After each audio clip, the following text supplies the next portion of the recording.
The Spanish Announce Table. It is episode 345 of the Spanish Announce Table, Tom, and we're going to talk pro wrestling. We had some fun stuff going on. We've got some fun news to discuss. National pro wrestling, local pro wrestling. We get into a bunch of it. Let's get into our beer sponsor of the week. You can be the beer sponsor of the week. You go to SpanishAnnounceTable.net. There's a PayPal link. Or if you just go directly to PayPal, we're tableshow@gmail.com. Donate us some beer money. We'll go buy it. We'll tell you how great you are, how much like you smell good, you're rich, you're a baller. More on that later. Come on. This week's beer sponsor of the week is our goddamn selves yet once again. We're the greatest fucking guys in the world. But if you want to be the greatest guy in the world, or gal, or whatever, SpanishAnnounceTable.net. Donate some money. But Tom, they want to hear pro wrestling. Then they'll decide if they give us money. Yeah. Hey, that's good, right? Merit-based funds get sent to us based on how well we do. Don't so sing we hope it, bring it. Yeah, so we hope we do really well for you. And I'm excited. Like you said, we got some news to talk about. I know we kind of talked about off air the format of what we want to do here, but you want to just get into our big news? Our big, yeah. It's big for the podcast. Let me preface this before we get into it. It's big for the podcast, but it's Which also is everything.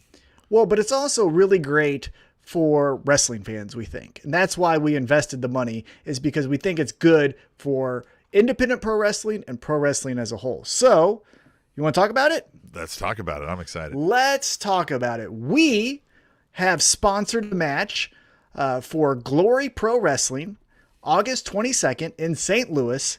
And the match is off the charts awesome. It is going to be Stallion Rogers, formerly of NXT, taking on one of the best heels in independent pro wrestling right now. You saw him in GCW cost Nick Gage his GCW Heavyweight Championship. We are talking about, obviously, the one and only Ricky Shane Page. So it's going to be Stallion Rogers coming back to the independent scene, coming back to Glory Pro Wrestling, taking on a guy that is just on a run like we haven't seen recently in independent pro wrestling, Ricky Shane Page. These two just juggernauts of pro wrestling going to collide August 22nd in St. Louis, Missouri. August 22nd, the event is called Down with the King. It's going to be main evented, I believe, by Eddie Kingston. On top of Eddie Kingston and Stallion Rogers and Ricky Shane Page, you got a stacked lineup. I can't believe it. We've got so much here. Let me look it up because I don't want to misquote what I'm saying here. I'm super excited about this, by the way, for sponsoring this Ricky Shane Page and Stallion Rogers match. I can't wait for the violence that we're going to get out of this. Oh my gosh. Yeah. We've got Warhorse. We got Dan the Dad. We've got Dan the Dad. Dan the Dad is going to be fun. Dan the Dad. Is awesome. And yeah, so that was just a couple of names. I don't want to go through the whole thing because obviously go to gloryprowrestling.com. Yeah, buy a ticket. If you can't buy a ticket, try to find it somehow when it gets posted online, either live or later. It's going to be awesome. This is going to be fun. This is going to be awesome because it's going to be our first Glory Pro Wrestling event too. So this is a new adventure for us. We're going to head from Kansas City out to St. Louis. And take in some great pro wrestling. I mean, I feel pretty glorious if we're being, I'm just excited to see some really cool wrestlers that I'm obviously aware of and I've seen in person and I've also seen on TV in a new setting. So I've seen Stallion Rogers. I've seen him in Journey Pro. I've seen him in Evolve, but I've never seen him in Glory Pro. I've seen Eddie Kingston. He was in an NWL show. He's obviously in AEW right now. I've never seen him in a Glory Pro show. So all of these different characters and dynamics coming together for one night, for one day in St. Louis, it's going to be awesome. Cannot wait. Again, check out Glory Pro on Twitter, Facebook, Instagram. Obviously, their website is going to be awesome, and we cannot wait. Pro? What is there? Let's get the official. Let's get the official here. We don't want to seem, uncouth here. We got gloryprowrestling.com. That is the website. Their Twitter, because we love Twitter. # tweet the table if you love Twitter too. At We Are Glory Pro. It is going to be awesome. Again, the event is called Down with the King, August 22nd. We are sponsoring the match of Stallion Rogers versus Ricky Shane Page. I'm a little worried, man. Down with the King.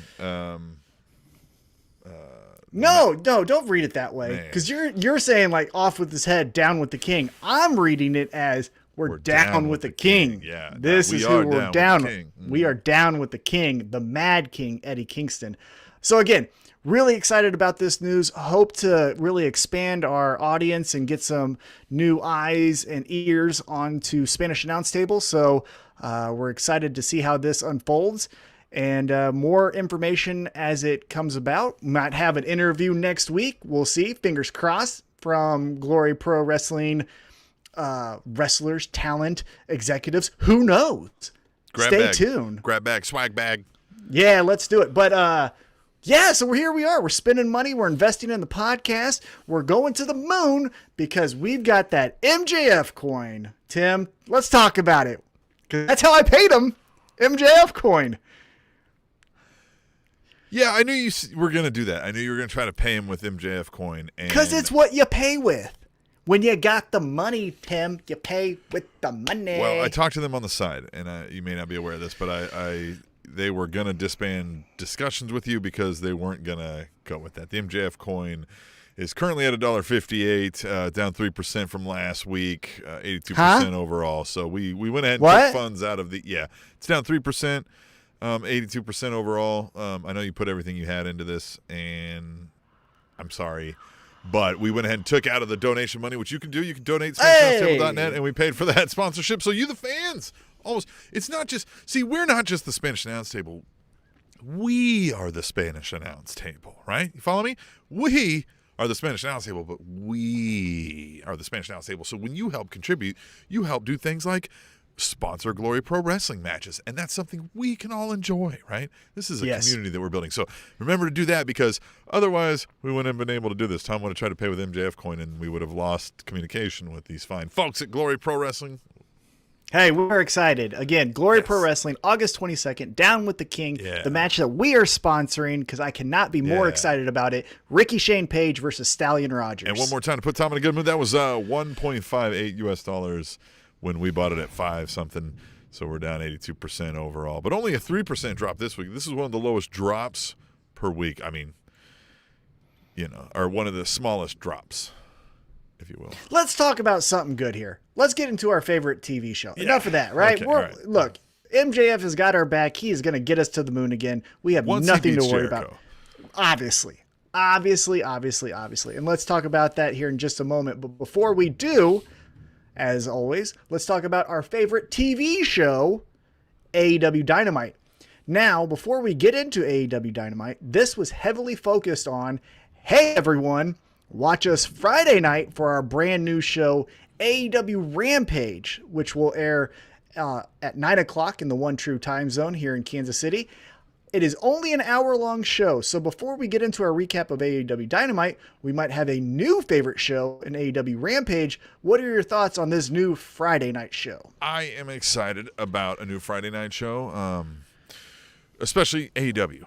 We're going to maybe talk later about some other options you have on your television dial that have become disfranchised with, and so I'm excited about more content from AEW that – YouTube exists, and their YouTube shows exist, and they are what they are, and they are getting better in some aspects, and they are what they are to be a certain reason, but TV brings a whole different breed. So I'm excited for another TV show. This one's going to be quick and out. They're going to have to – we talk about, hey, an hour is going to feel great because 2 hours can start to feel long.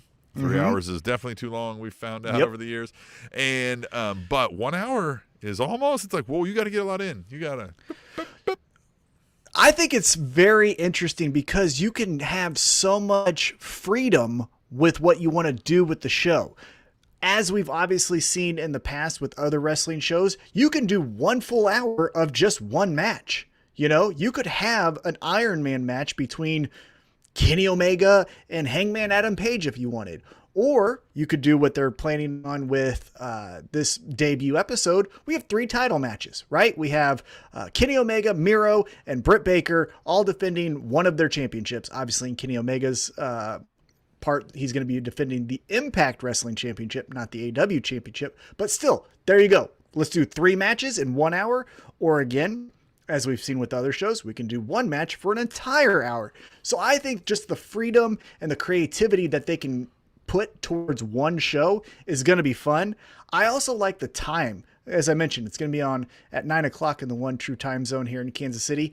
I think that's a good time because it gives you something to do earlier on in the afternoon after work, right? So you can go to dinner, you can go see a movie or whatever it is, kind of mid-evening, and still get back home in time to say like, hey, I'm going to watch this 1 hour of programming before I go to bed. You know what I mean? So I think it's an ideal spot. And I'm really excited to really see what their debut product is. I will be, for fans of the YouTube stream, I'm going to be doing a live YouTube reaction to AEW Rampage. Tim might join. Tim might not. You know what? Not? Hey, sometimes he doesn't want to talk to me all the time, and I get it. Sometimes you guys don't want to talk to me all the time. If you saw some of the and shit this guy sends me on the messenger, you might want to be like, hey, listen, I need a Friday night off. Yeah, I tell you what. But we are going to do, the Spanish Announce Table, are going to do a live reaction of AEW Rampage's debut episode. So be on the lookout for that. We're going to put that across all of our social medias. But as mentioned, let's talk about Dynamite. So it kicks off with a bit of news. If you weren't paying attention to the daily news wire from the pro wrestling world, but unfortunately, beautiful Bobby Eaton has passed away. And the show started with a tribute to him. So before we get into the nuts and bolts of the show with this tribute to beautiful Bobby Eaton, what was your memory of beautiful Bobby? Just being young, watching that WCW Saturday Night and stuff like that. You know, I didn't come around, I came around right as like Hogan was coming around. So I saw some WCW at the end of like Saturday Night into Nitro. So, Bobby Eaton wasn't like a huge mainstay as I got older into wrestling, but man, I sure remember it, and I remember Cornette and all his cast of characters that would be in and out of Bobby Eaton's life, of course. Bobby Eaton was, I obviously understood though that he had a much bigger impact to folks in that kind of Mid-South area and stuff like that. Yeah, for a viewer, especially in the kid age range like I was, Bobby Eaton to me was just always on television. If it was Monday Night Nitro, if it was Saturday night's main event, WCW, you can talk about your main cast of characters there. Ric Flair, Sting, Arn Anderson. Obviously, those guys were mid to top of the card, but someone that was always there, whether it was the first match of the night or maybe it was in a main event spot when he was with the Dangerous Alliance, it was beautiful Bobby Eaton. He was always a part of my childhood memory. There's some of those wrestlers. Another one on the WWE side that I think of that's comparable is Tanaka, right? Or Tatanka. Tatanka was a guy who's like, I just always remember him as a kid. Same with beautiful Bobby Eaton on the WCW side. Actually got a chance to meet him at a pro wrestling show in Independence, Missouri. There was, I'm not kidding you, 6 people. Me and my 2 friends were 3 of the 6. It wasn't like 6 on top of us. It was 3 and then another 3. He was doing a meet and greet. As you know, we've kind of met wrestlers when no one else was there. And he was the nicest guy in the world. I walked in. It was like this old empty warehouse. And there I see him. He was the first person I remember seeing. I walked in. I was like, holy shit. And I did one of those weird things where I was like, no way. Like, what the fuck is he doing in this piece of shit town, Independence? Love Independence, but you get what I'm saying. I'm like, what is he doing here? And he just looked at me and goes, hey, how you doing? I was like, I'm doing great, man. This was 2010. So, I was an adult right out of college. Yeah. How adults are at that age. And I shook his hand. He signed a 8x10. I still have it. It's downstairs. Very nice. Talk to me, just casual talk. I didn't get into the nuts and bolts of, what was your career like? What's your 5-question answer? None of that stuff. But very nice person. One of the better people I've met in pro wrestling. Speaking of signed 8x10s, I want to hark back to the interview with the Dynamic Wrestling Federation we did with their new pro wrestling coming up, pro wrestling company starting in September, and the gifts that they so graciously bestowed upon us. I also got a signed 8x10. And this is so sweet. Look at this thing. Greg the Hammer Valentine. Look at that thing. Another guy. Yeah. God. Again, talking about. Look at the starry sky. Look at the faces. Oh, gosh. It doesn't get better than this. Yeah. I tell you what, another guy in that same era of pro wrestling that you just loved as a kid if you're a man or woman of our age. Just so much fun. So, again. Hanging on the wall. I'll hang on Kenny Omega's face. Sorry. Kayfabe. Yeah, kayfabe, brother. Kayfabe. But yeah, so thoughts and condolences to beautiful Bobby's family. Obviously, it's a tough time when you lose any member of the family. But let's get into it. Let's get into now AEW Dynamite. So it kicked off with a promo backstage. MJF and Wardlow talking to us saying, Jericho, you can't beat MJF. And you're not going to get to me because Wardlow's going to kick your ass. Ha, ha, ha, ha. Mm-hmm. And then Wardlow adds his 2 cents to it and is like, yeah, you're not going to beat me. And then MJF comes back with, like how Cody wasn't going to beat you in the steel cage match. Yeah. And you see some dissension. So what'd you think about this opening promo from AEW Dynamite? Well, I'll save my ultimate thoughts on this opening promo for the last match, the main event here for reasons. But yes, first of all, this promo was excellent.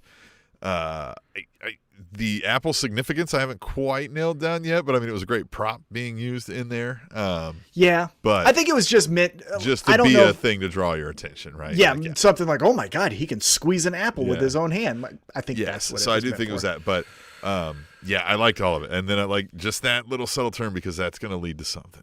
Because again, we've seen this in the past where MJF said, hey, Wardlow works for me. Tony Khan does not pay Wardlow. I'm going to book it all out for you, Tom, later. Yeah, okay. I look forward to it. Mm-hmm. So let's get into some in-ring action. We kick off with the trios match, and this was a star-making performance for Dante Martin. Good night. Did he look like $1 million in this match? Did a lot of flips and shit. Oh, he did all the flips and shit. It was Kenny Omega and the Young Bucks, the Super Elite, taking on Dante Martin and the Sydal Brothers. Sydal Brothers, by the way, if you're in the Kansas City area, is going to be at the next Journey Pro show in tag team action. So make sure to check that out on August 28th at Lemonade Park. A yoga session. That would be awesome. Hey, we've had Sydal on yoga in the stream. past. I would love to do that. Hey, we got all the money right now. MJF coin, taking us to the moon. So let's get into it. This trio match. Dante Martin, I thought, again, he was the star of this match. What did you think about this trio match? The Super Elite, these guys know how to make it just like, I don't like these guys. When they come out and do their entrance, you're just like, bleh. So kudos to them on that, because whatever they're doing is working with me, all right? They've worked me into a shoot on that. Mm-hmm. And the match, of course, is what we expected out of the Young Bucks and their style of match. It was all over the place. And you're right, Dante Martin said, hey, if we're bouncing off the ropes, I'm doing it with my ball sack. So watch me. Right. Yeah. He did every type of flip. He even did like a springboard off the bottom rope to go over Kenny Omega. I thought the biggest compliment they could give Dante Martin in this match is, for one, he got out of the one-winged angel the first time around, right? So Kenny Omega put him into the spot, but before he could actually hit it, Dante Martin flipped out. Another thing that I thought that was, again, breaking kayfabe that I thought did Dante Martin a lot of goodwill here is it took a 3-person V-trigger to take out Dante Martin. It wasn't just, hey, I'm going to hit him with the one-winged angel. Haha, let's do it. It was, the Young Bucks are going to hit him with their shit. Kenny Omega's going to hit him with their shit. And then we're all going to hit him with the shit. And that's finally what's going to take him out. So I thought that was a really good compliment of what they paid to Dante Martin. Again, I think the kid's, I hate saying kid, I think the guy is 20 years old, so he's only going to get better. But yeah, this was really cool way to start off the show. I agree. So now, after the match, Tony Schiavone gets into the ring and he starts to interview the Elite. And Don Callis takes the mic. And oh my goodness, he was the best of the best right here. Just being a jerk, right? I love Don Callis. By the way, on commentary, Don Callis putting a foot in his mouth at every turn, and Jim Ross and Tony Schiavone let him have it every single time. He comes in, he's like, I'm making this a 6-man booth. And Tony Schiavone's like, there's only 4 of us here. He goes, well, that's because I do the work of 3 men. And then Jim Ross goes, that would be 7 then. Like, just What? Just Don Callis being Don Callis. Because when you're a heel, you can say that stuff and it makes sense for your character. Thought that was great. Now, I want to get your feedback on this, though, because this felt very WWE-like. So Don Callis gets the microphone. He's cutting down Pittsburgh, saying, like, they never seen a champion before. And before he can go any farther, Christian Cage walks out, kind of realizes, hey, there's a lot of people against me here. I might need some backup. So then Jurassic Express comes out, and then they go to a commercial. Yeah. That's that shit, like when I went to Monday Night Raw, that just, I don't like. I'm supposed to suspend my disbelief that now they're going to stand in the ring and not talk? Yeah. For 4 minutes. Yeah, that's just not good. And I understand oh my goodness, what's going to happen next? I'll stay during the commercial break. But it has to make here's sense. What I would rather do, right? Like, you're playing Don Callis is out there, whatever. And then, like, the music, like, you catch up to Chris and them in the back, and they're like, no, we're going out to the ring, right? And they leave, like, the dressing room, and then you're like, we got to cut to break. We're going to catch them coming. You know what I mean? Like, and that's just enough time for them to get there.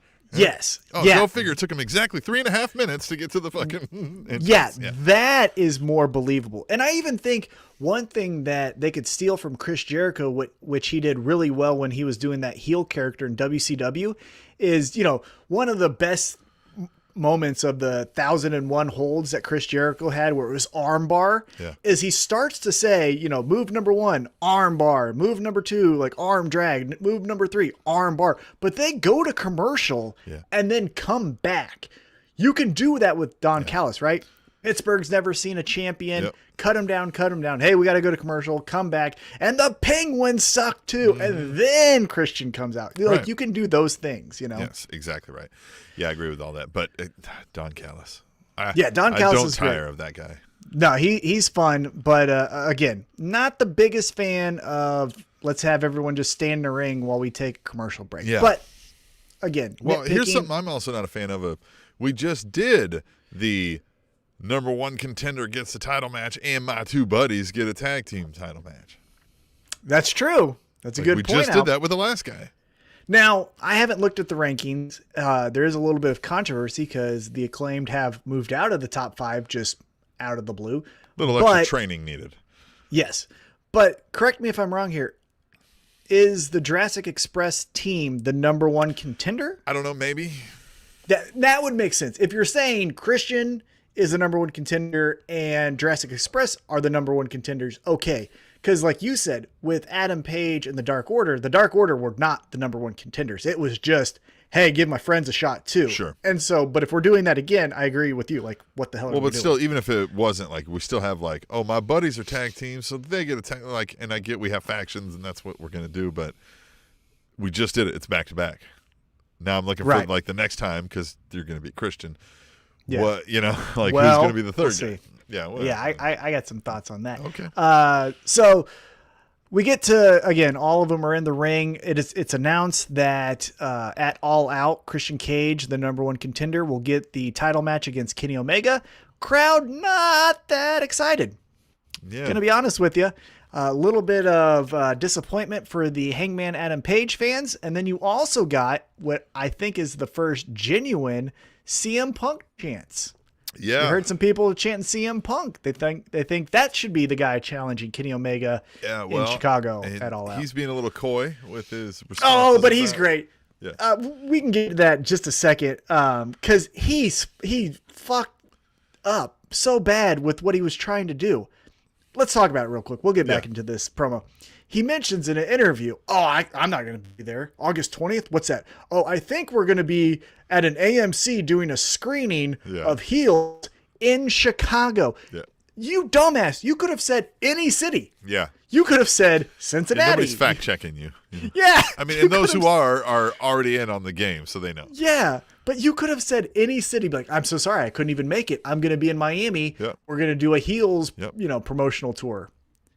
You said Chicago. He should have. He should have been like, I'll be in North Carolina, right? Like, just do something. That would have been fun, sly, right? Yeah, that would have been fun. But just whatever, man. But anyhow, so let's get back to this in-ring promo. Don Callis calls Christian a Stanford stooge. Christian calls Don Callis every kind of insult you can think of. And then we get the news that on the debut episode of Rampage, Kenny Omega is going to be defending his championship, but it's not the AEW championship. It's the Impact championship. What do you think about this matchup? Interesting. I tried to watch Impact Wrestling this last week. We record on Thursday night, so you know, I'm not watching the one currently that's happening like right now. Hey, I'd rather watch the Impact Wrestling Championship match on AEW than on Impact Wrestling. So there is that, right? Well, and I think it's very interesting that it's Christian Cage being the first AEW wrestler challenging for the Impact Championship. He's in the Hall of Fame, right? Yeah, he's in their Hall of Fame, I believe. He is synonymous. Christian Cage, that is. Yep. Christian, you can say, is WWE. But Christian Cage is synonymous with TNA and now Impact Wrestling. So I think that's a good callback. And if he does end up taking the championship, I mean, that's a hand-in-glove kind of fit. Goes over to Impact. Hey, Eric Young, I remember you when I was here. Hey, Petey Williams, I remember you when I was here. Like, there's enough things he could do over there that just fits. Slap nuts. Easy. Take it easy. But then it's also announced that I believe at All Out, again, I'm not fact-checking here. I might get on my notes confused, but Jurassic Express is going to be taking on the Young Bucks, or is that a Dynamite? I think it's Dynamite Friday night. I think it's Friday night, or not Friday Night Rampage, but I mean the next Dynamite, Monday at Dynamite. Wednesday Dynamite. Yes, God, I'm getting my all of them. Every night of the week is a wrestling show. Yes. So the next actual regular Dynamite, which is Wednesday, because WWE owns Monday. Okay. Yes, right. Yeah. So I do. I'm sorry. Here are my notes. Yes. So next week, Jurassic Express will be challenging the Young Bucks for the AEW Tag Team Championships. Now, here is my funniest moment of the promo. Was at the very end. So you get the Jungle Boy music playing, and all the crowd's doing oh. Omega just takes the mic. He's like, wait a minute. Are you guys saying, oh, yo? Or are you guys saying, no way, no? Yeah. Well, and then he's like, okay, well, we're out of here. once he's like, oh, you were saying, oh, yeah, all right, well, screw you guys. Yeah, that had no bearing on the promo. It was a great way to, like, shit on the crowd and not let them have their moment there. You know what I mean? Like, oh, okay, well, fuck, like, make it about him. That was great. Yeah, thought that was funny. Really made me laugh right there at the end. Then we go into another video package. This time it's for Malachi Black. He talks about how Cody has one foot in the grave, and then he brings up his boot, and he's like, I'll take anyone out here in AEW. So it feels like they're done with Malachi Black Cody, which is fine. I think he did refer to himself as God at the end of the promo, which would make that... So his favorite champion is Miro. Right, that's what I was going to say. So is his favorite champion Miro? And is Miro doing this for the vengeful god that is Malachi Black? Who knows? That'd be interesting television, honestly. Yeah. Yeah, hey, man, this is kind of where I thought we would go with this Malachi Black character.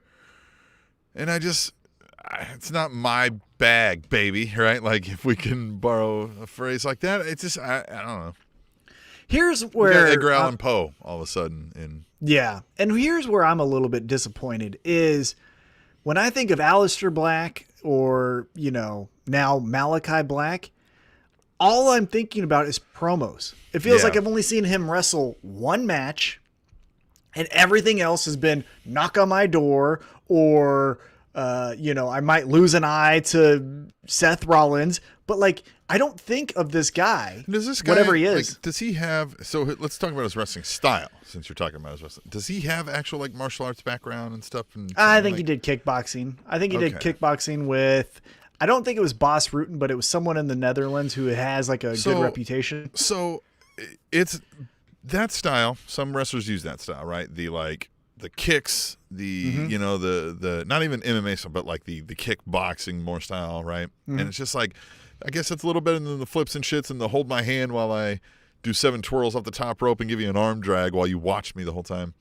But it still requires such exquisite timing that it's hard to do in a live improv environment like pro wrestling. So I always get a little turned off because I'm like, That guy, you telegraph that, you know what I mean? Like a minute ahead of it, he had plenty of time to stand there and just wait for it. You know what I mean? Like so I this is where I think I'm going to lose connection with the Malachi Black character, is that when he does get in the ring, I'm going to be like, yeah, all right. I just want to see him in the ring. It just feels like I never see this guy in the ring. I'm tired of him talking. Again, you can do the smokes and bells and whistles. That's all fine. And again, pro wrestling can be whatever you want, and that's totally acceptable for me. But just, hey man, stop talking. Like you How do talk I make it too whatever much. I want? Just make it whatever you want. Just do whatever you want. Call it own pro a wrestling company. at the end. Yeah, just do whatever you want.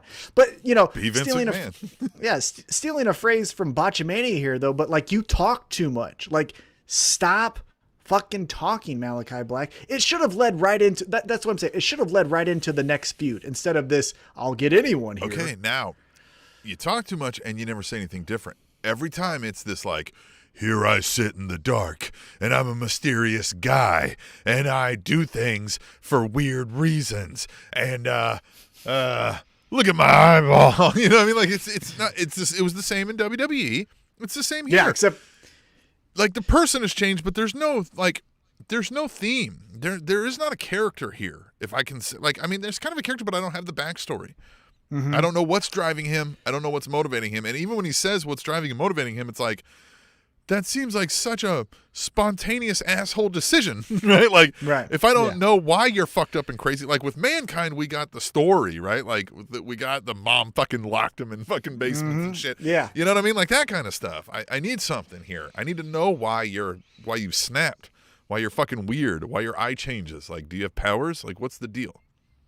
I agree. I like it. But yeah, let's see him, less promos, more in-ring action. That's what I'll say. Put him on Dark or Elevation. Have him work on his timing there if you want. But now let's move on. Can we talk about Dark Elevation for a second?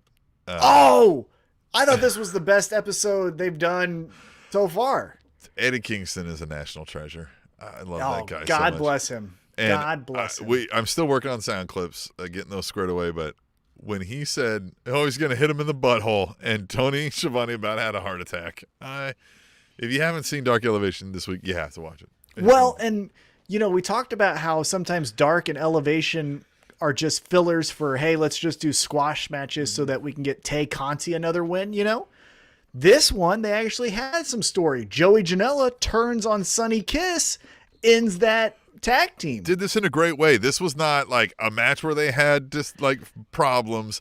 They didn't even get to the match. Yes, I don't think I've seen this before, where it was like they didn't even do a pre-match like promo, like we're gonna go out here and kick these guys' ass for the team, for my brother here, right, or whatever. And no, it was like, hey, everybody, welcome to the ring. Sonny Kiss and Joy. Whap! Like, what the fuck? Why did he do that? Oh, so fucking great. I love it. To the point where the opponents came out to help Sonny Kiss. They were like, hey, stop. Yeah, Joey Janela took him out We were too. supposed to do that. No, do that.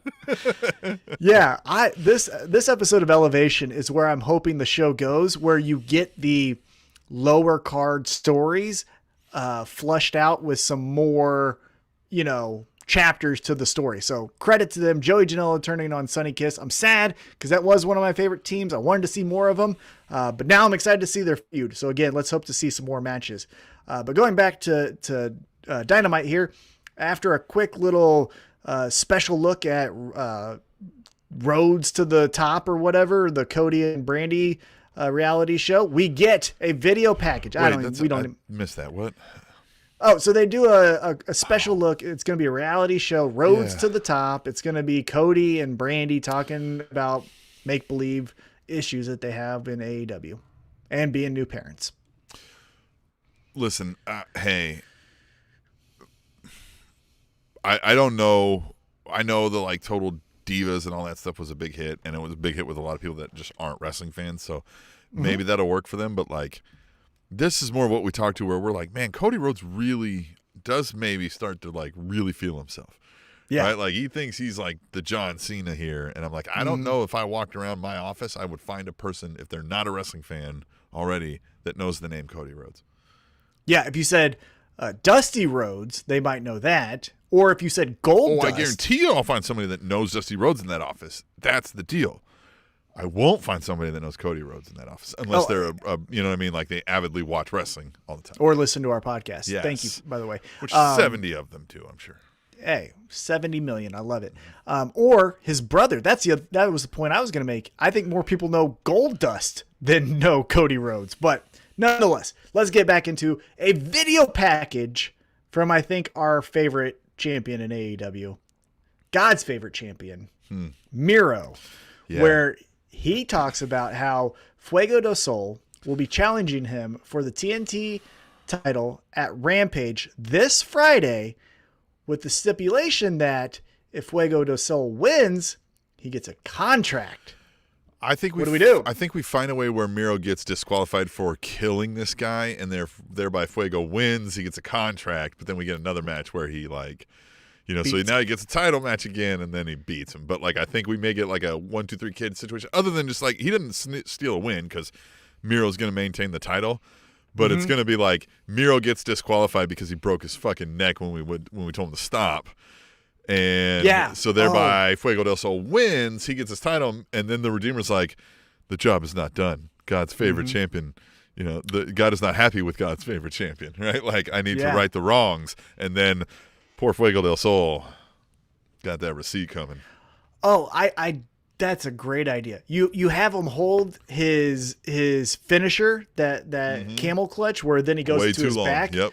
holds it past the 5 count, and then the ref is like, you know what? I can't reverse my decision. Yeah. Reverse, you lost, and then he keeps the title because again that's a disqualification. But then Fuego gets his contract. Yep, right. Yeah, the best-selling wrestler at AEW right now. Or even Fuego something del simple Sol. like Miro does something he throws them and he folds them all up all weird into something.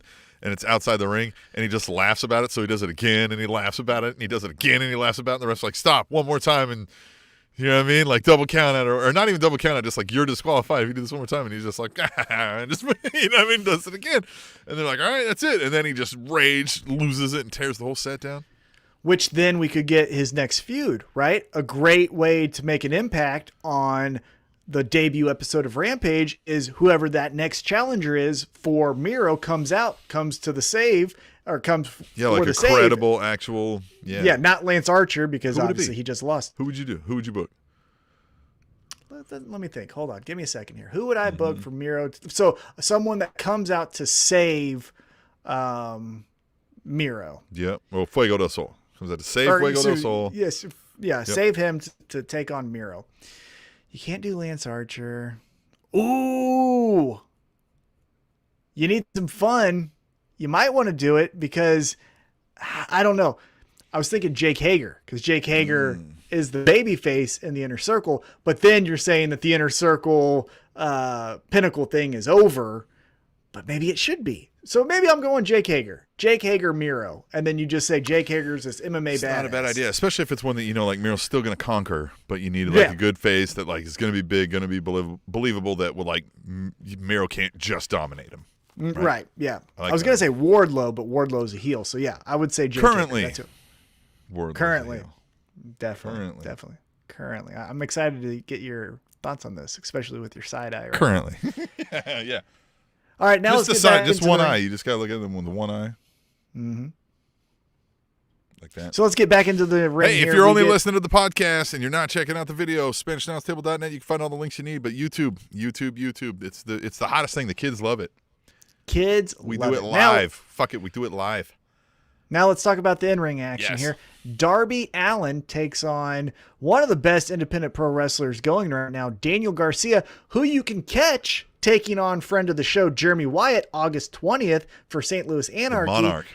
Yeah, for information on that, go to stlouisanarchy.com. That's going to be an awesome match. I'm telling any and That is everyone the about official that match. wrestler of the Spanish Announce Table is the Monarch, Jeremy Wyatt. 100%. But it was Daniel Garcia taking on Darby Allin here. I'm going to be honest. Not the biggest fan of what we're doing here with Daniel Garcia in 2.0 versus Sting, Darby Allin, and then I guess sometimes Eddie Kingston and John Moxley. I know that fast forward next week, we're going to get a street fight on Dynamite where Sting just returns to action, which I think is kind of crazy. Sting and Darby Allin are going to take on 2.0. That's great. I just feel like you had Darby Allin just conquer Ethan Page. And since then, I haven't seen Ethan Page. Why is he not mad? Where is he? Can someone give me an update? Where's Scorpio Sky? Yeah, where's Scorpio Sky? Is he not wanting to get revenge for his friend losing to Darby Allin? It just seems like hey, that was a coffin match and we're done. And Daniel Garcia, again, is very, very good. And I know that he called out Darby Allin, so Darby Allin's like, yeah, fucking bring it. But I need a little bit more than just, yeah, I'll fight you then if you want to fight me. Something more. But it's a good matchup. Darby Allin gets the win. But again, post-match, 2.0 attacks Darby, which then leads Sting to attack 2.0. And then, as I mentioned, we get a street fight next week, 2.0 versus Sting and Darby Allin. What do you think so far, 2 weeks now in a row of 2.0? Look, I said these guys are not they're not unentertaining, right? They're guys where you're like, all right, these are fun. And I kind of get the feel these are the guys that are going to keep throwing things against the wall until something sticks. And so maybe these guys turn into something that we like more and more over time. But right now they're just kind of like, okay. It's one of those where I know we say all the time, we're like, AEW does not need more additions. But sometimes when you get one, you're like, okay, but I guess I would have added that guy. You know what I mean? Like, I probably might have picked that team up or those people. So, sometimes you got to do what you got to do. Yeah, I think an addition, of 2.0 is good because I can't think of anything they did in NXT. It's not, Rusev coming over, which again, Miro is awesome, but it's not someone who I already know or kind of understand the character, and they're going to be doing the same character over here. Yeah. Well, there's also to say that, like, yes, we might have a bloated tag team division, but we also don't have like a whole lot of tag teams that are like taking the world by fire. So it's not like we can always cycle folks in and out. So right. I like 2.0. I think the blonde-haired guy, for whatever reason, aesthetically, he reminds me of Scotty 2 Hotty. Mm-hmm. I just keep thinking of Scotty 2 Hotty every time I see him. And then the dark-haired guy, again, I don't fact check here and I can't remember their names. The dark-haired guy seems like a throwback to the full-blooded Italians in ECW. You want to take a swing at me? Huh? You want to take a swing at me? Like, just put him in an Italian flag and have him run around AEW and just get beat up by everyone because he's great. Again, the other energy awesome with these too. Guys are good. I'll give you that. Yeah. Yeah, I like them. I think they're fun. I think to your point, they're going to throw something up until a catchphrase hits or something. But they're, breaking They seem like there's kayfabe. enough charisma that like they're not gonna go away without you remembering something, right? They're gonna do something. And breaking kayfabe, it seems like they have enough determination that they're going to make something work. It's not just, oh, well, hey, what we do is say you want to take a swing. And everyone's like, no one fucking cares. Like, well, then guess what? I'm saying it next week too. It's like, no, they're going to try something different. So I am excited for Sting just to be in a tornado tag match. That's really fun. So we'll see what happens. Yeah. But as we go backstage, we get Death Triangle. And Death Triangle, Phoenix says, hey, Pac, let me fuck this guy up. Let me fuck up Andrade. And Pac, I thought this was interesting, was like, hey, you guys are the best tag team in the world. You guys focus on the tag team championships. Andrade, me and you, I heard you want to fight me. Well, I want to fight you. You name the time and place. This feels like grizzled old wrestling fan that we're going to get the Lucha Bros turning on Pac. What do you think? Hey, listen, I think Death Triangle is over to the extent that like everybody likes Pac, Rey Fenix, and Penta, but not because they're like, oh my God, I love Death Triangle, right? So if Death Triangle splits, I don't think it hurts any of them. I don't think anybody's going to be like, oh my God, what do we do with Death Triangle? Because again, it's not like we have this like trios division where yet. Right, yet. So I don't think that obviously it'll be a good fit given, language. These guys all probably know each other. They've probably all wrestled each other if they go and side with Andrade. So I won't hate it. It'll give us storylines for a while. I'm excited if Death Triangle does break up because I understand Pac has kind of been the same character before WWE and now in AEW where he's just this mean bastard. Yeah. But I like that. And now you give him motivation to be a bastard. Because so far in AEW, again, if you don't know about his independent work, and again, you're separating Neville from Pac, and you're just saying, what is Pac? I get it. He's the bastard. But we really haven't seen why. Yeah, why? Right? I have no sympathy or empathy or even like reason to hate you if I don't know why you're angry. You're just annoying. Yeah, he's just angry. But now, if his best friends, the Lucha Bros turn on him, oh fuck, watch out. Hey, I get behind your anger if you're, Yeah. you know what I mean? If you told me somebody screwed you over. Yeah, well, then you get that, I know I always make ECW comparisons here, but then you can get that Taz ECW 1998 run where it was like, that guy's miserable, but I totally Tom, understand. if you were to come to me and tell me that like Sharkbait and Matt O gave you a nut punch and stole your lunch money and like ran off with your rival, right? The guy you hate the most in the world, like I would be angry with you, right? Like I would be like, fuck that, that's my friend. Don't fucking do that. Yeah, and you would understand each week where I'm just going to disrupt matches because I'm fucking pissed off, and where's Sharkbait? I'm kicking his ass this week. I like that, and I hope we do that with Pac. But we haven't got there yet, so let's see what happens. As we get back into the ring, we get Orange Cassidy, Chuck Taylor, and Wheeler Yuta taking on Matt Hardy and Private Party. And this is the last time I want to see it. Wheeler Yuta, now an officially recognized world champion by PWI. I don't know if you saw that article I sent you. Yeah, that's interesting. What do you think about that? Interesting. Yeah, I said they're so for anybody not up to speed. Pro Wrestling Illustrated obviously is kind of the biggest, maybe known publication for pro wrestling journalism. Would you say they publish the PWI 500 every year? They officially recognized, I think, what was it, 12 world championships, right? So you had your 3 in WWE. Your 1 in, AEW, your Impact, I think MLW, New Japan, a few, you know what I mean? We can go through some of the list, but they added 2, one of them being, I think, what was it? Internet wrestling, independent TV, wrestling, independent wrestling TV, and then like one other, and they said, hey, the independent scene's growing bigger, so we want to kind of recognize that. I don't know how they came across like which 2 out of like the whole independent scene. I don't know enough to know if like, yeah, that's a good pick out of those 2, but it is interesting. They're kind of growing. They're like, hey, this is who we're gonna like acknowledge as like, this is a serious deal to win this.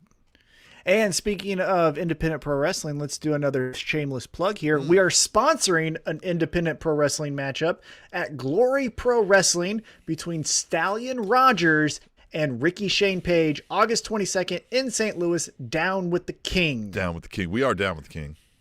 We are down with the King. We love him. Hey, all right, so Eddie Kingston, anytime you want to come on the show, we'll oh, fuck Tom. Oh, but let's talk about it later. Let's talk about it when we get to the segment. Okay, yes, God I know what you're going to talk about, but we'll hold off. Let's get back to this match. So we get the best friends. Let's just call them the best friends. I know it's Wheeler Yuta, Chuck Taylor, and Orange Cassidy. But we'll talk about it later. Yeah. With Trent out, this is the best friends taking on the Hardy family office. Interesting note here was Chris Statlander was ringside, and she kind of gives a sideways look to, I believe, Bunny.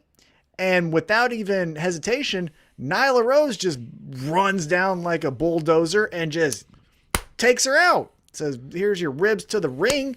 Fuck that shit. And then just laughs and walks up. I like that. It was a good, like, hey, we're wrestling later, but I'm going to fuck you up right now to get an advantage. I am the beast. I am the big woman around here, right? I'm the one that nobody can topple. Like, you can't come around here like stupid leg brace. You can't even walk. Yeah, I like it.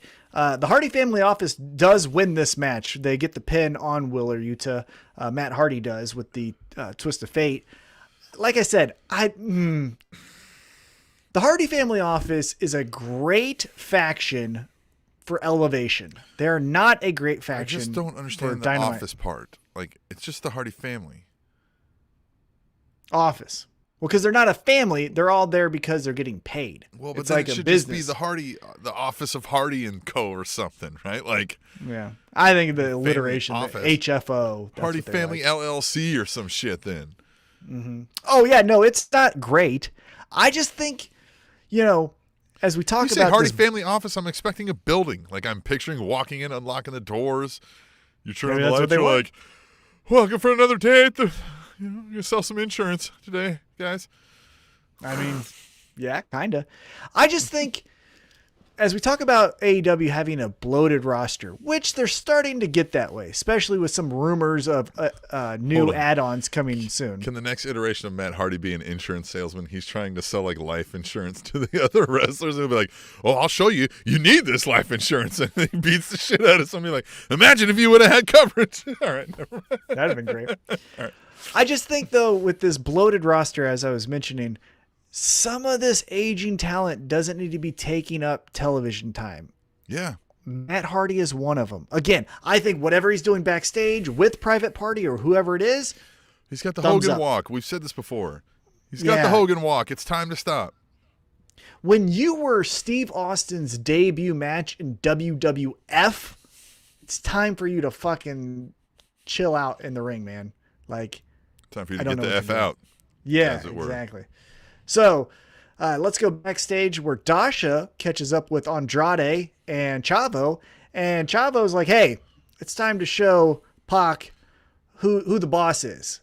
So we're going to challenge Pac to a match at All Out. And this, if it kicks off the pay-per-view, is going to be perfect. That's where it needs to be. It's just kicking off the pay-per-view. Yeah, because it's not a big enough story to like be one of the main cards, like one of the things you build around, right? So it's going to be one of those matches. You're like, where do I put the opening? Yeah, real good. And especially if you do the Lucha Bros turn on them, that's a good like, oh shit, if that's happening in the first match, what else can we expect? It's a good starter if you just want to do a match, or starter for some fun stories. Hey, facial hair, who wore it better, Chavo or Randy Orton?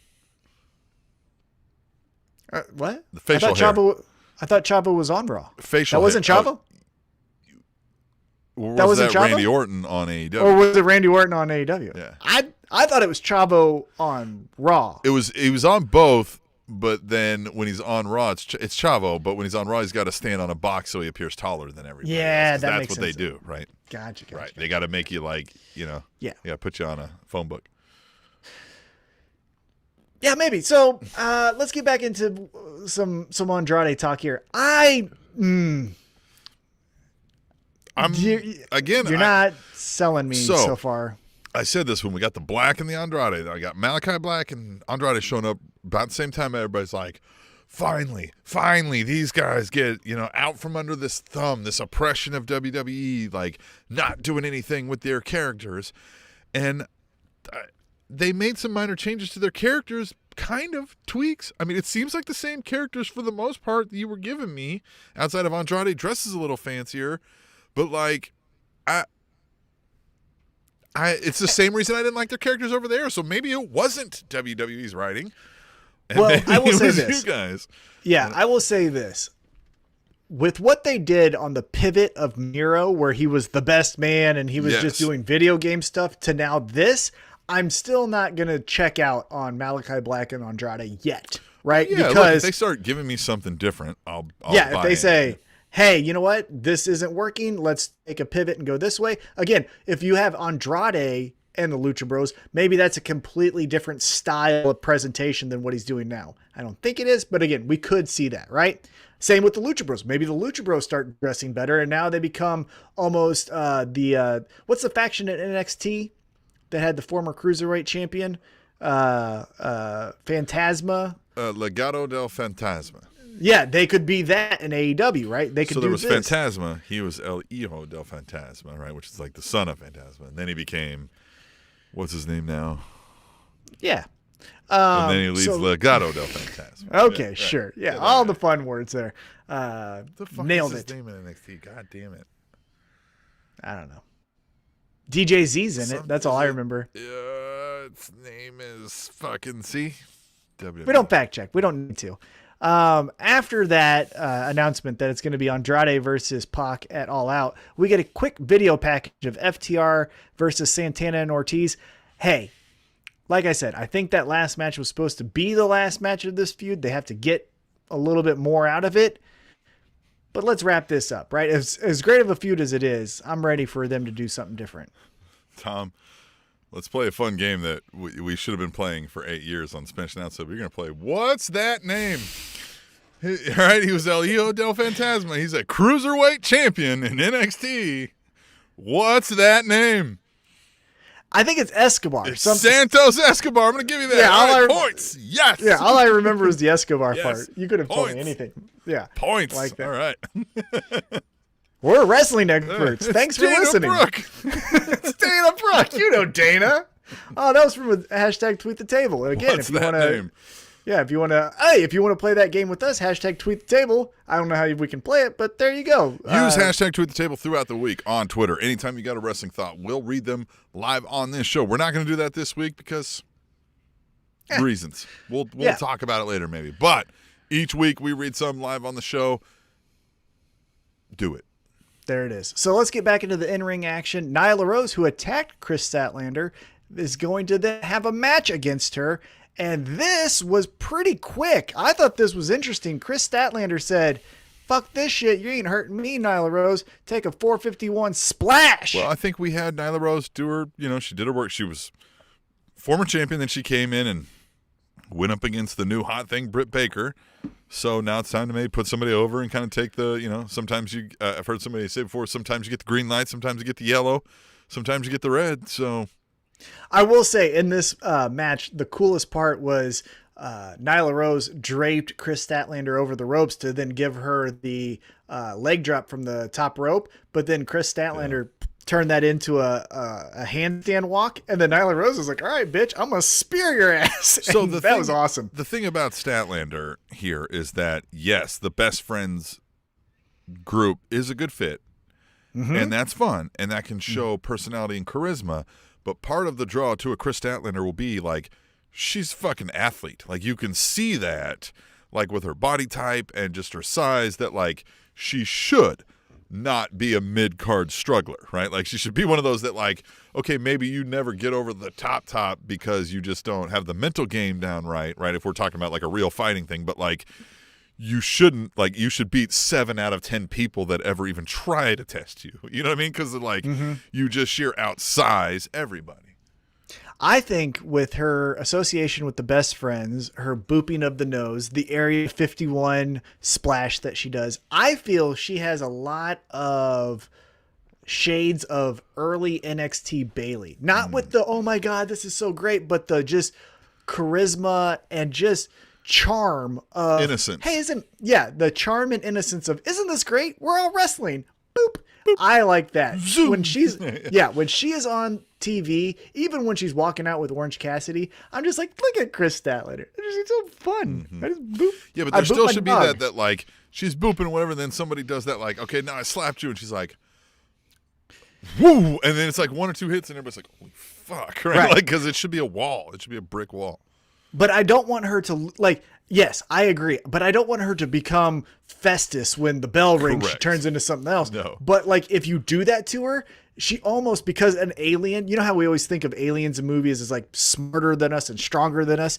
And then, like, if we do something to aliens are like, why did you do that? I want that aspect to her. If, like, someone fucks with her, like, okay, but now you're going to get the Area 51 splash, 451 splash, like, damn it. Didn't want to do that, but okay, you're forcing my hand. I think that would be fun. But as I mentioned, Chris Statlander gets the victory. You gave Mario the mushroom now, right? Like now it's time. Yeah. Right. Now it's time to, pay for what you did. One up, but baby. Chris Statlander gets the win. I think this is, again, you get a win over Nyla Rose. She is the transitional wrestler that you go from mid-card to top tier. I still think we're waiting on Thunder Rosa. I think that's, again, the ultimate boss for Britt Baker. But after this Red Velvet, I think Chris Statlander is going to be the next person to go up against her. And that's just going to be so much fun. The just oozing charisma and bad bitch on the block, Britt Baker, and the innocence and charm of boop your nose, Chris Statlander. I think that's going to be fun. Yeah, it's going to be so much fun. Now, we go backstage and the Young Bucks are talking. And I like this promo because it was just fun. Yeah. So the Young Bucks are talking and they have a basketball and there's a basketball goal behind them. And they're talking down the Jurassic Express. But by doing so, they're using some basketball tendencies. And Nick Jackson, Young Buck 2, goes to do a layup. And out of the blue, Luchasaurus says, "Get that He shit out of LeBron here." that shit out of them. Well, then he gave him the Dikembe Mutombo wag of the finger, and then Jungle Boy's like, "Yeah, you're not doing that shit to us." Yeah. And then they just leave. I like how they just. So what left. happens is he swats it right to Jungle Boy, who then goes around Young Buck 1, who was still standing there. And Young Buck 1 turns to go find him right into a screen, right? And he hits him and he immediately looks like moving screen. And then Jungle Boy dunks it, right? Yeah. And then so then he's just standing there flexing over him and everything. And then they're like, that was a foul. I saw it. And Cutler's like, nah, I saw that, man. It was all ball. And they're like, shut up, Cutler. It's great. Yeah, good. All of it was timed well. It all came off perfect. And the comedic timing was great there. Yeah, and it also didn't lead to we got to get him back. Yeah.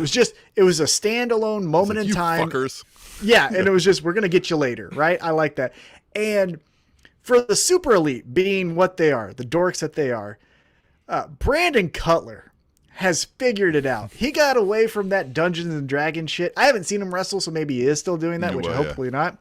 But with this face mask and jumpsuit and kind of always being like the end of every joke, and then also being honest when he shouldn't be, I like Brandon Cutler. He's doing his best work right now. Yeah, he was like, "No, I saw guys. It was awful." Yeah. What the fuck are you talking and about? it was. I watched this because the timing of it was great. It's like he not only swatted it, he did it right to Jungle Boy, who was there. So they could have fucked that. Now maybe they taped this several times, but he catches it. All of it was great. I had to watch it a couple times. I was like, man, they must have went over this. This was good. It was very good. So then we get back into the ring, and Tony Schiavone introduces his best friend, the AEW Women's Champion, Britt Baker. Because we were in Britsburg. And I will say this.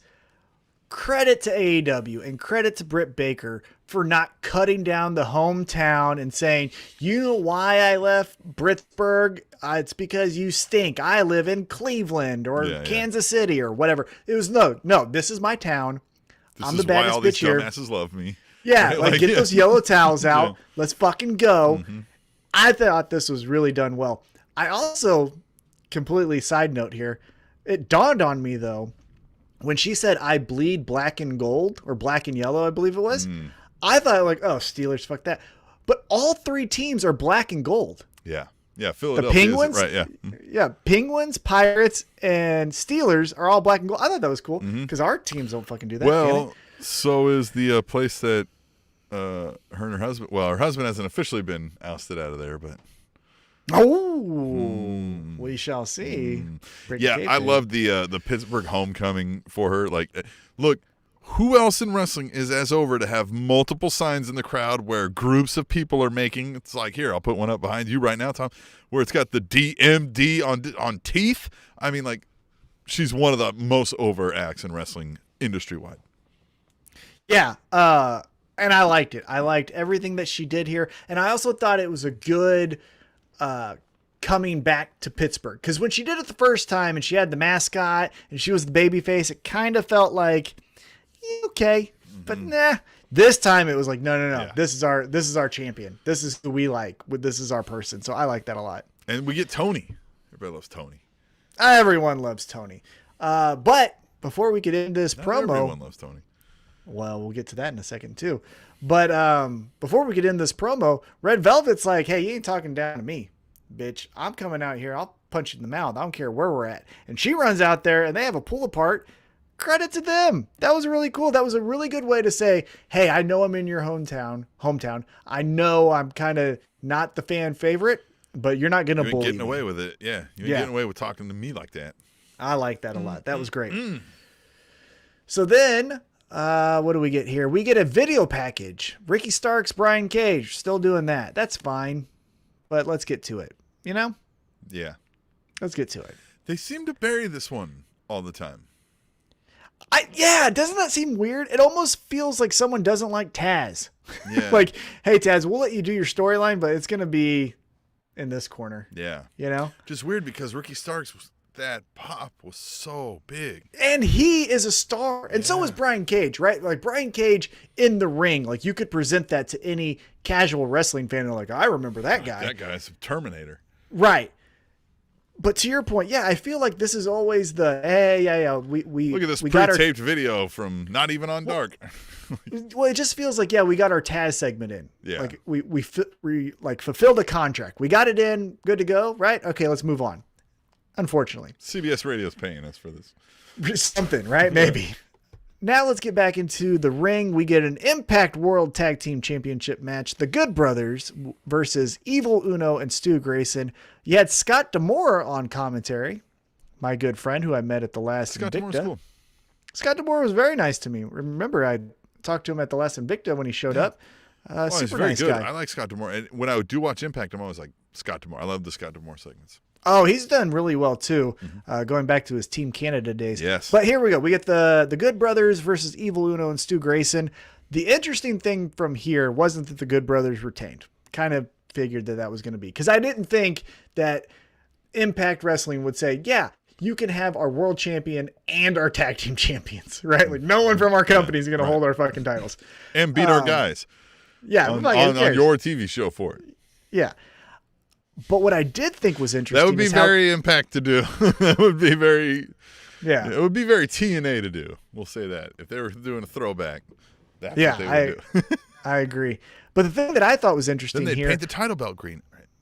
Was that Colt Cabana was the only member of the Dark Order to come out with Evil Uno and Stu Grayson. Yeah. And they made mention of that too. They said, hey, other members of the Dark Order are kind of pissed about the decision not to help out Hangman Adam Page.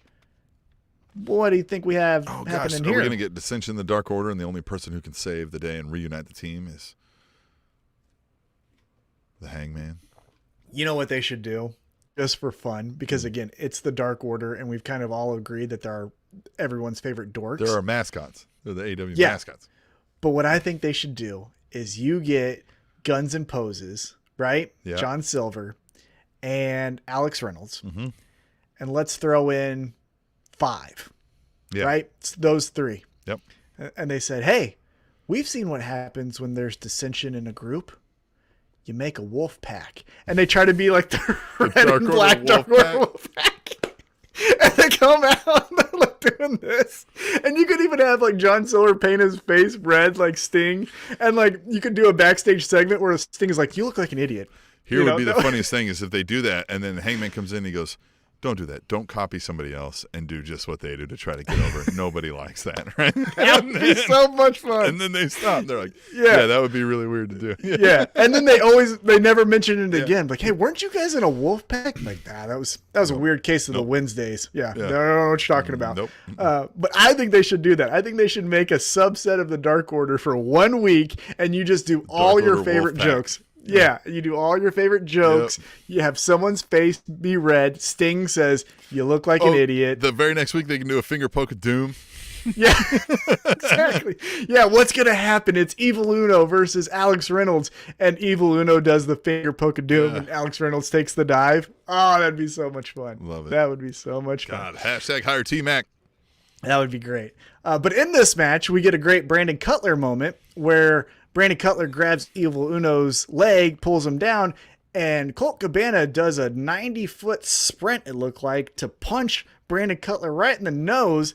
He goes and he's wailing away. And here comes, and finally a bit of badassery, the Elite Hunter. Kazarian takes away Brandon Cutler, and we don't see Brandon Cutler for the rest of the night. Is this finally going to be the start That's what I said. of the Elite Hunter? He should be the elite sniper when he's doing that, right? Like, it's one momentary second of confusion, and somebody's out or gone, and they're like, what the fuck happened to Doc Gallows, right? Like, where the hell did he go, right? Like, whatever's going on. And he at least takes out 1 or 2 to try to even the odds, right? Because we know Kazarian's not going to look like Superman and beat these guys up. So, like, he should at least be able to, like, just take 1 or 2 out from the, you know what I mean? From afar, just real quick, bam, right? And then, because then you could even spurn little mini shoots, you know, like a little feud between Kazarian and Cutler on Dark. Yeah. And I think maybe, you know, if you start to do that, his reasoning can be like, I tried to go at him head on and I realized I was failing, so I had to take a different tactic. Right. That would be okay. You don't walk up to a deer and punch him in the face. You Yeah. hide from the bushes and take your shot when the Right. moment presents itself. Yeah, that would be more understandable because, as I mentioned, he was just looking like he a could loser. start wearing like looking like the Repo Man, getting you know. What I mean? Where's those goggles? You know, or those night vision goggles? You know, yeah. They're doing interviews, and he's like, in the night vision goggles. Everybody's like, the lights are on. You don't need that right now. Shut the fuck up. Yeah, what are you talking about? You don't know how to hunt somebody that's elite. Yeah, exactly. Another mention of a different company we get next after the Good Brothers retain their championships. We get a video package of Camille taking on Layla Hirsch for the NWA Women's title coming up, I believe, on August 28th in St. Louis for the NWA Women's Championship.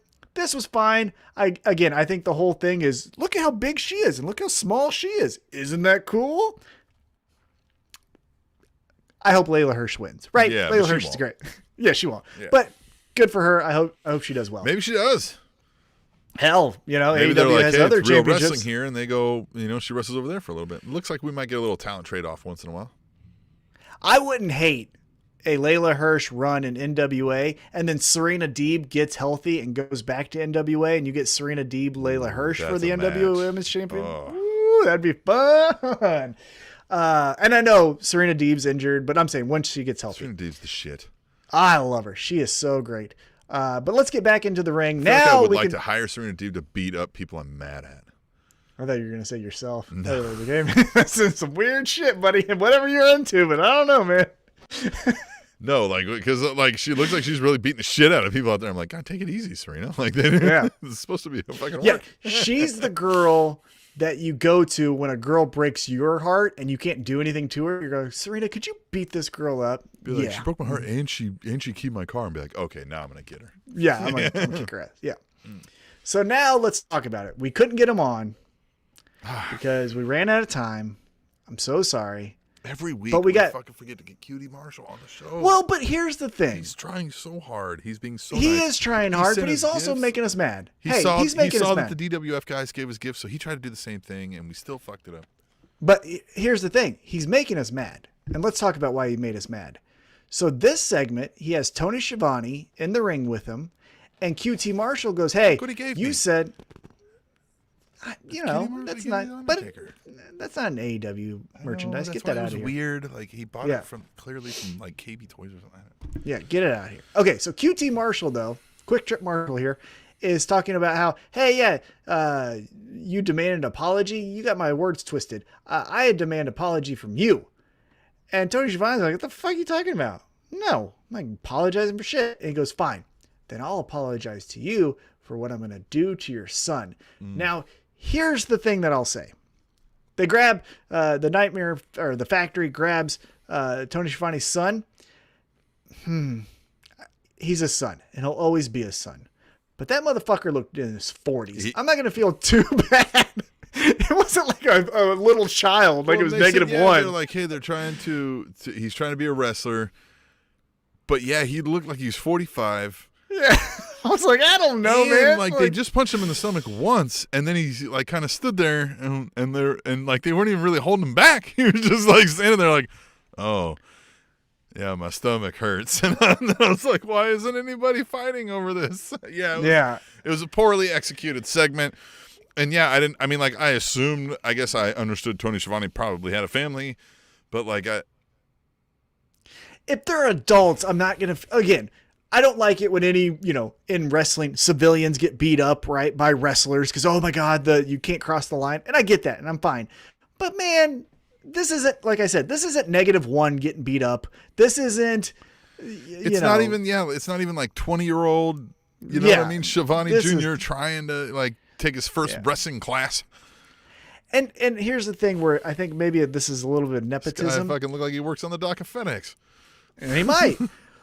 But here's where a little bit of nepotism, man, we kind of did this with Brock Anderson, right? Or it's Brock Anderson wants to break into the wrestling business. Hey, don't forget, he's Arn Anderson's son. And now we're going to get this guy who I don't even think we got his name, but it's Chris. Tony Schiavone's son. Chris Schiavone. Was it Chris? Yep. Yikes. Not the most exciting name on the roster, but whatever. But now we're going to get this guy. And it's like, man, okay. What? If you're good, awesome. If you're good, If you're the next, like for all the criticism he gets, Dominic Mysterio can still do a fun match on live television, right? So I think he's earned his spot, relatively speaking. If you could do that, all right.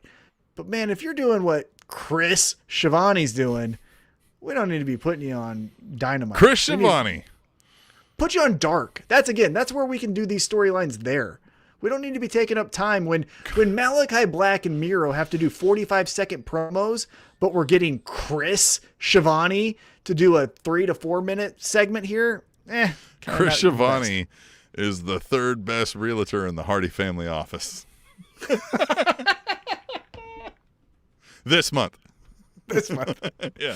He got the cool parking spot. Year over the year, it's 7th. But hey, he's getting there. It's showing improvement with his fucking conversion sales each month. Oh, God. But we get the big fun reveal here after Chris Shivani gets beat up that Paul White walks out. His most generic name is the best. It's the most generic name. Chris Shivani. Chris Shivani. Chris? You might as well have been Mike Shivani. That's his brother. Yeah. They're going to be a tag team. They're going to be called Generic White. Chris, Mike, and Pete. Yeah. Oh, God. But here we go. We get Paul White We're walking Tim and out. Tom. Yeah, but it's a Spanish announce table. It's a Spanish announce table here.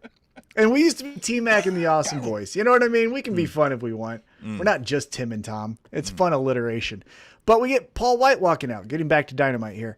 What'd you think of the song? It's a total ripoff, and I loved it. Hey, did you? Yeah, it's fun. It was fun. I mean, yeah, I just don't. I mean, I really am not pining to see this Big Show Cutie Marshall feud. Again, with as much television, YouTube included, that we need to fill here, let's move it to a different show. Because, as I mentioned, I think you should watch Elevation. You, the viewer, should or listener, should watch Elevation because they're doing some fun things here. But there was about 4 to 5 matches that were less than 2 minutes where it was just Tay Conti hits her finisher. Hey, let's do a little fun dance, and we're on to the next thing. We can stop some of that and have Paul White versus Cutie Marshall on the YouTube show. Like, drive some traffic that way. We don't need to take up Dynamite or Rampage time for things that may not be ready for that. So, after that, we get that recap Cutie, of Joey Janela. We're gonna get you on next week. We'll get to you, but I'm kind of mad at you. Oh, Glory Pro guys. We'll try to fit you in next week, Cutie. We'll do 2 interviews. Oh, we got Glory Pro. Yeah, maybe the next. So maybe next week. Yeah. But let's get into it. So we get a quick recap of Joey Janela, as I mentioned, attacking Sunny Kiss on Dark Elevation. And then we get the 4th of 5 labors, Chapter 4 of the 5 labors of Jericho. Chris Jericho taking on Wardlow with MJF.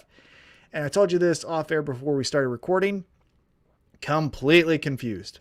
I was under the impression, and maybe JR said it or I misinterpreted it, however it was. I was under the impression that MJF was the ref. So did I, but I wonder if they worked out, like, maybe when they were like, oh, how are we going to end the match then?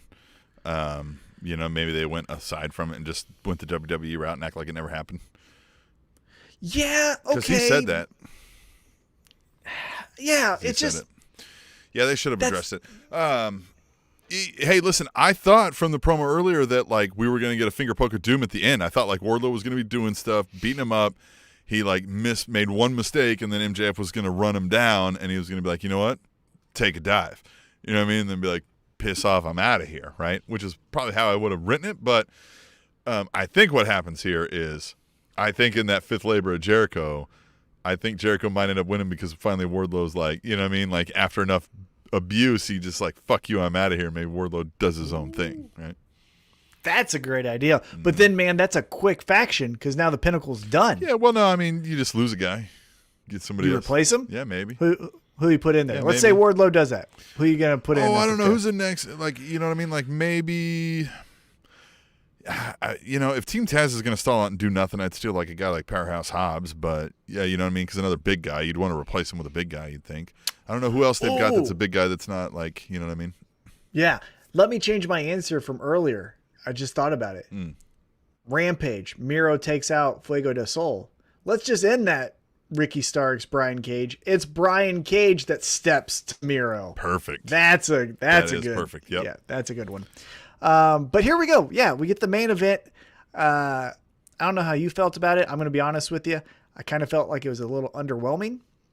Didn't think I it agree, was the best chapter. and I don't know, like, so now that we're getting to the final chapter and we're getting MJF, Chris Jericho, like, how do you book this? Like, I don't want Jericho to win this, but like, you kind of have to.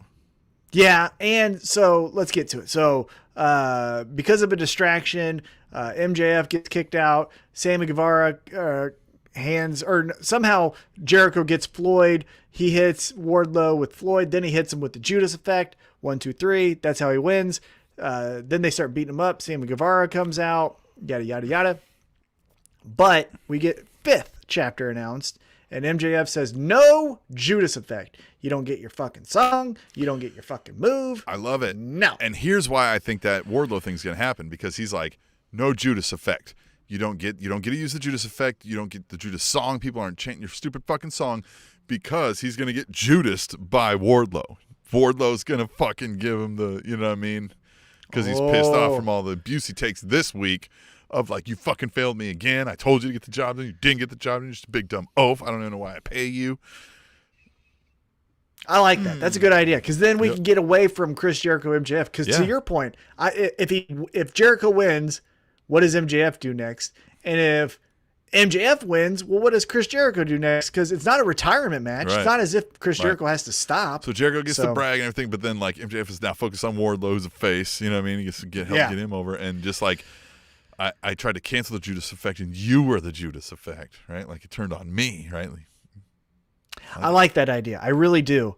I think if that's the way we're gonna go, then these 5 chapters have been done correctly.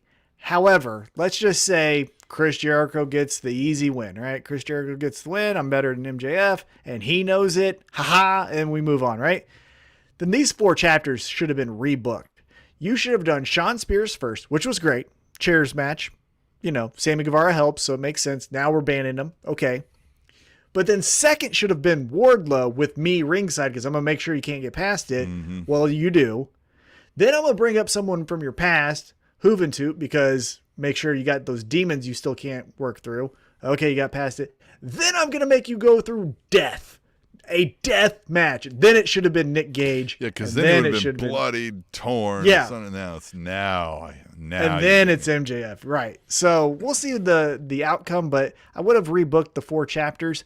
And also, I will say, credit to JR here, because again, I give him enough shit for just being not good, which he isn't. No offense to him. It's just, hey, you're past your prime. I liked how he brought up that Chris Jericho did not look good. He's like, look at his eyes. He looks tired. This is not the best Chris Jericho we've seen. I like that was finally had a little pointed too much out. Barbecue sauce. Something. It was, I mean, and he does. He looks haggard. I hope whatever happens after next week, breaking kayfabe, the number one thing that happens is we get a Chris Jericho vacation. Just fucking calm down, man. Like, right. And that's again where you go to take a vacation, right? You got through the 5 labors.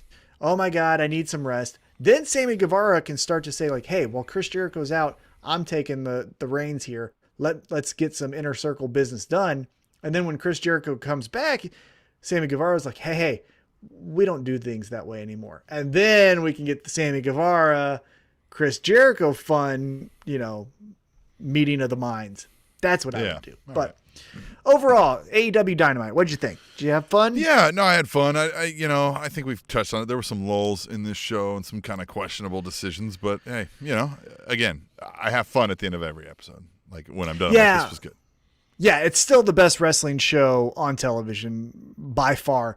I think, though, the only reason it was not as great as maybe like the Nick Gage episode of AEW Dynamite was this felt like an episode of, hey, all your favorite people are here, but they're also going to be here Friday night. Rampage. Because, I mean, there was, I think, 3 different segments that just told you to watch Rampage. Yeah, there was a lot of, again, it was, so they had like 4 themed shows in a row, and then we have, a downtime a few days before another theme, the first ever new show. So yeah, it was promo mode. Yeah, Yeah, and that's fine, right? Because, again, you've been averaging, 1 million viewers each episode, so might as well tell those million people, follow us on Friday night. So for what it was, again, I thought it was totally fine, but it wasn't one of their best. I'll say that. Yeah. But, hey, it was still better than Raw and SmackDown, you know? Yeah. Well, speaking of, I mean, the biggest news coming out of WWE this week is more releases, like a whole bunch. I'll say this. The only news that WWE makes is that they're breaking kayfabe, and it's real news where they're firing people. Like, the most interesting thing about WWE is nothing in front of the television. Yeah. It's all behind there's like Adam Cole contract talks. There's NXT rebranding. Yeah, NXT is essentially going to go back to the Performance Center mode now. Like, I mean, they're still going to put on show, but it's the feeder system. They're making that a clear. Well, and it's clear on what they're wanting too, because it came across my Twitter timeline here, but they passed on Wheeler Yuta because what they want is Wardlow. Not to say Wardlow specifically, but they want the Wardlow type wrestler. They want the Jake Hager type wrestler. They don't want these indie guys that can do the fun moves and stuff. They're just looking Which I feel like we've always known. So, I mean. And that's fine. But again, okay, right? So if you're going to tell me that, you're going to tell me, hey, NXT, their new focus is young guys under 30 who are 6'5" and 300 They were pounds. linebackers, but they can't play football anymore. Right. Yeah. Blown knee. So now they're wrestling. Yep. Okay. But then, and I love Tommaso Ciampa, but Tommaso Ciampa stays and Bronson Reed goes? Right. The fuck is that? I don't get those kind of moves. If you're going to tell me we're looking for towers, right? We're all looking for, the next Diesel here. Okay. But you can't get rid of a guy like Bronson Reed and then still keep Johnny Gargano. Well, we've discussed this. You could have had another brand. You had enough people. You didn't have to release them all. You could have made another brand of like just the giant dudes. And like occasionally we'll get a giant dude coming around on these other brands for storytelling purposes. But like the breeding ground of the giants is this brand over here. Well, and here's another thing that I've noticed. And I don't know if you have noticed this or not, but I keep seeing releases from SmackDown, Raw, and NXT. One release I've never heard from so far? NXT UK. Yeah. How the fuck is everyone in NXT UK keeping Here's the another job? thing, too. Like, how about you've always done cruiserweight divisions, junior, light, heavyweight, like, make a fucking like a super heavyweights division. Give me, these dudes got to be 275 plus. Yeah. To be in this one. Mm-hmm. Omos is the champion. Yeah. Hey, I will say this: Almost is getting better every time I see him. Like he's getting like the whole personality of it down, the charisma down. He doesn't look like he obviously needs to learn some moves, but Jesus Christ, he looks. They can make some money off this dude if he continues progressing at the rate he's going. Yeah, I like him, and I like that he's with AJ Styles. Yeah. Like if you're gonna put him with anyone, it makes the most sense. It was either AJ Styles or Riddle that would have worked the best with Amos, And so they picked AJ Styles. So great. Yeah, he's doing awesome. I like Amos a lot. But yeah, to my question there's how is NXT UK guys all keeping their job? Because it's they're probably trying to catch that UK market, so they'll keep them. But like, I think this NXT thing, I think they thought like, hey, we're getting the bare minimum ratings that we'll get no matter who we put on that show. So we just need to make it what we want it to be for us. And I saw on a recap show that I watch on YouTube that this week had its highest rating since May or something. Now, I think the reason why is because they fired everyone. So what's the show going to look like? I don't think it's going to happen next week, but still they're going to bump in ratings, fire some people, get some bump in ratings. That's weird. I don't know, man. So what'd you think of Raw? I did catch, I don't care too much about Raw, but the one fun thing was at the very end, you get Randy Orton and Matt Riddle doing the Team Hell No hug in the middle of the ring. But then before we can get the nice, soft, everyone loves everyone moment, Randy Orton is Randy Orton, and he hits him with an RKO, but then kind of like rubs his head like, you dumbass, you know I was going to do this. Yeah, well, and you had Byron, like, he's like, I think they're still together. Like, and so maybe that, like, I think we'll get more of this drag out from Riddle, that maybe they do stick together, and Orton's like, okay, but Orton's kind of like, hey, this guy's going to let me beat him up. and still be friends. I'm going to beat him up once in a while. And then maybe It's like what I Riddle do. starts to finally be like, hey, man, it's not cool anymore, right? Like we get a serious Riddle who's not like going to be walked over anymore. I don't know how you would do Riddle as a heel because it just doesn't feel like but it I think would like losing the like, yo, shucks, it's me, I'm a dumbass would help. Where if he's like, hey, I know I like joke around, but like I'm not an idiot. Like I see what you're doing. You know what I mean? Like, and now I'm not going to let you do it anymore. Yeah. I mean, because I think the end of this relationship, tag team, whatever we're calling it, I think they're going to beat Amos and AJ Styles for the tag team championships. Okay. I think that's where we're going. But then once we go into, isn't this the best? RK bro. And then Riddle hits Orton with either a RKO or a, pile driver, whatever the fuck he wants to do. It's just after that, which would be a shocking moment, especially if they did it at like Survivor Series, which would be, November, right? If they did it at that time period. I just don't know then what do we do with Riddle? Just cut his hair and make him stare and make him mean and just walk? Like, then it's kind of, then you're Otis, right? Where Otis was fun and fat and happy and all this fun stuff. And then now he's just generic bowling ball, walks to the ring. Especially through the lens of WWE writing. Like, they're not going to do any subtlety, which I think a character like Riddle will need to do anything other than what he's doing right now. Yeah. And so I'm excited for the ride. Again, I think we're going to get more fun moments where it's Team Hell No, but in 2021 with Riddle and Orton. But afterwards, I just don't have any faith in that. Yeah, SmackDown, we got Edge telling Seth Rollins, he's like, hey, you're trying to like walk in my shoes and you realize you can't do it. So that's why you're mad. I thought, for as long as we've said Roman Reigns has been the highlight of SmackDown, which he has been, and the whole bloodline storyline has been outstanding. I feel like the transition into now my favorite story on SmackDown is this Edge, Seth Rollins. Seth Rollins is another guy where I said very much like Miro, where he changes his character all the time, but it's a subtle little change, right? Like what he's doing now is not too dissimilar from like his time with the Authority, but it's different enough, right? Like it's a different kind of crazy, a different kind of like delusion. He's laughing a little different, but he's not like, you know what I mean? Like he makes these subtle changes all the time. The character's always evolving. I like him. I've always liked him. I think his in-ring style is really fun to watch. I think his promos have always been exceptional, good to even really good. But to your point, every little thing is different because now he's not doing the Messiah gimmick, but he's still full of himself. You know what I mean? So it's those little tweaks where he's not trying to save you. He still thinks, though, that he's number one. Yeah. So I do like that. Yeah. And then I don't know. I don't remember anything else really. It was all bad. But you know what's not bad? Is our sponsored match August 22nd. Ricky Shane Page taking on Stallion Rogers at Glory Pro Wrestling. The Down with the King event. You know who's going to be there? Right These here. two fucking guys right here. We are going to be there. Not him. Not him. Well, maybe. I don't know. Maybe. Buy You a never ticket, know. Find out. The forbidden door is open. But I will say this. If you're in the St. Louis area, go to gloryprowrestling.com. Get your tickets. Again, we will be there. Glory Pro on Twitter. At We Are Glory Pro on Twitter. Yeah, easy. Just nailed it. Right. But again, if you're going to be in the St. Louis area, make sure to go there. Again, it's on a Sunday, August 22nd. Glory Pro Wrestling for details. We are going to be there. If you are there, say hi. Again, we're sponsoring one of the best matchups on the card. Ricky Shane Page versus Stallion Rogers. It's going to be a blast. We hope to see you there.